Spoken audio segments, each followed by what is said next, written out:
Hoje nós vamos estar estudando sobre o dízimo. O dízimo é obrigatório ou o dízimo é pela fé? Vivemos debaixo de uma lei ou debaixo da graça de Cristo? Nós vamos observar na palavra de Deus. Abraão, o pai da fé, foi o primeiro dizimista. Ele foi para uma guerra, guerreou, Deus deu vitória para ele. E ele, saindo desta guerra, pegou os despojos da guerra, tirou 10% de tudo e levou para Melquisedeque, rei de Salém, e dizimou. Mais tarde, o seu neto, Jacó, ia fazer uma viagem e ele fez um voto com Deus. Falou: Senhor, se o Senhor me levar em paz nessa viagem, me trazer em segurança, me prosperar, me der pão a comer, água a beber, né, e me abençoar, o Senhor será o meu Deus. Sobre esta pedra edificarei a tua casa, e tudo que o Senhor me der, eu dizimarei. Então ele fez esse voto e Deus respondeu este voto de fé e Deus honrou ele. Mais tarde nós vemos Moisés descendo do Monte Sinai com algumas leis, né, os 10 mandamentos, e subsequente também Deus dando para ele as leis, outras leis. Então ali as 12 tribos de Israel ficaram acampadas em volta da tenda da congregação. E uma dessas 12 tribos era responsável de cuidar dessa tenda da congregação.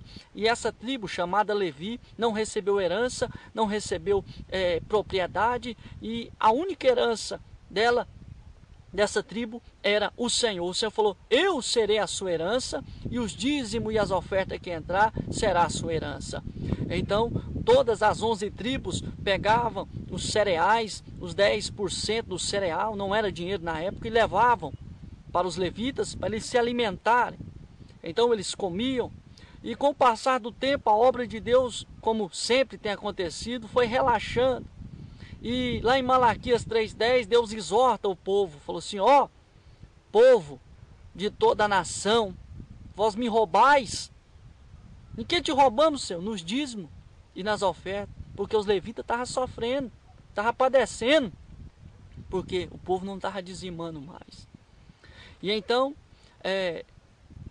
foi instituído a igreja de Cristo. Jesus veio, né, foi elevado ao céu, né, vieram os apóstolos que Jesus instituiu. Como nós estudamos anteriormente, foi feita uma reunião para saber, para discutir o que os gentios deviam guardar da lei de Moisés. Então, alguns fariseus se levantaram, dizendo que era necessário circuncidar os gentios e guardar toda a lei de Moisés. E nessa reunião, como estudamos, foi apenas 4 coisas estabelecidas para você e eu, gentio, guardar. O que é? Obster das coisas sacrificadas aos ídolos, da carne sufocada, do sangue e do sexo ilícito ou prostituição, o sexo fora do casamento. Só essas 4 coisas que nós devemos observar e guardar da lei mosaica, da lei de Moisés. E então hoje, o que é? Hoje é colocado sobre os ombros de muitas pessoas o dízimo obrigatório, dízimo pela lei, quando o dízimo é uma questão de fé. Se a pessoa sentir, se a pessoa quiser, se a pessoa fizer um voto ou uma promessa de dizimar, ele dizima, ele oferta se quiser, não é obrigatório. E então, hoje, o que acontece? Pessoas pegam o dízimo e levam para a igreja. E se essa mesma pessoa for dizimista 10 anos fielmente, se um dia ele precisar de algo, muitas vezes a porta da igreja é fechada. Por quê? Porque a igreja hoje em dia é acostumada a apenas entrar o dinheiro. E o dinheiro fica na mão apenas dos pastores, que por muitas vezes são corruptos. O que era praticado na igreja primitiva pelos apóstolos? Era praticado o quê? Os crentes vendiam propriedades, terras e casas e levavam dinheiro e depositavam aos pés dos apóstolos.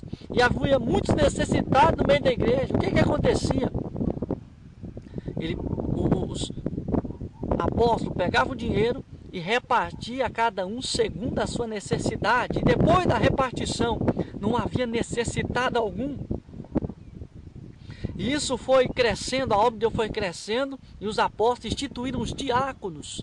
Os diáconos foram estabelecidos para quê? para repartir o alimento para os necessitados. Hoje, mudou totalmente a visão da igreja. O dinheiro entra e não sai mais. O dinheiro entra e desaparece. E não é usado para a necessidade dos cristãos do corpo de Cristo, da igreja de Cristo.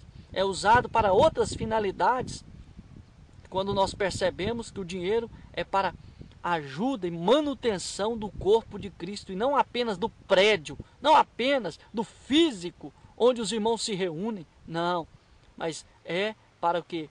Para a saúde, para a alimentação, para as vestimentas dos cristãos. E o dízimo não era praticado na igreja primitiva, era praticada a coleta. A igreja de Jerusalém, só para nós ter uma ideia, padecia necessidade, os irmãos ali sofreram fome, os apóstolos ali passaram necessidade. Então Paulo saiu dali e começou a percorrer, né, as igrejas do gentio e a fazer coletas. E os irmãos separavam um alimento e Paulo pegava esse alimento e levava para a igreja de Jerusalém, porque os irmãos estavam necessitados de comida. E se nós observar isso, esse evangelho adulterado, esse evangelho corrompido que é pregado, o evangelho da teologia da prosperidade, é um evangelho mentiroso, porque os próprios apóstolos padeceram necessidade, a própria igreja de Jerusalém, onde Cristo falou, ficar em Jerusalém, até que do alto sejais revestido de poder. Agora vem pessoas, né, muito depois, 2000 anos depois, querendo pregar uma nova doutrina, e nós aprendemos o que Paulo falou sobre novo evangelho, um evangelho pervertido, seja anátema. Então, esse é o evangelho de Cristo que foi pregado. E é tão interessante que apenas no ano 500 depois de Cristo, com a decadência do Império Romano, porque Roma dominava Jerusalém, dominava várias terras, e com o passar do tempo, próximo ao ano 500 depois de Cristo, Roma começou a perder territórios, começou a perder terras, e ficou novamente só um pedacinho de terra, porque Roma perdeu vários territórios para os bárbaros, que invadiram as terras, saqueavam e tomavam as terras. E o Império Romano começou a entrar em uma crise, a decadência do Império Romano. E nessa crise, para que essa crise financeira fosse controlada, o que foi que eles fizeram? Foi estabelecido o dízimo, a lei do dízimo obrigatório na igreja. Aquele que não dizimasse, ele era excomungado da igreja, era excluído da igreja. E essa prática foi colocada como lei no ano 700 depois de Cristo, pelo imperador Carlos Magno. Ele colocou esta lei. E no ano, bem depois, no ano de 1500, no século XVI, quando o Papa e os bispos viviam um luxo exagerado, quando Martim Lutero começou a examinar a palavra de Deus e viu que aquilo ali era antibíblico, então houve uma revolução, uma reforma, e houve a divisão da igreja católica e igreja protestante, e houve uma revolução em outros países, influenciado por esse monge chamado Martim Lutero. E esse movimento chegou ao Brasil, o movimento pentecostal, há pouco mais de 100 anos. E hoje, o que é pregado nas nossas igrejas é o quê? O dízimo obrigatório. O que foi pegou a graça e a justificação pela fé misturado com as obras da lei, principalmente o dízimo.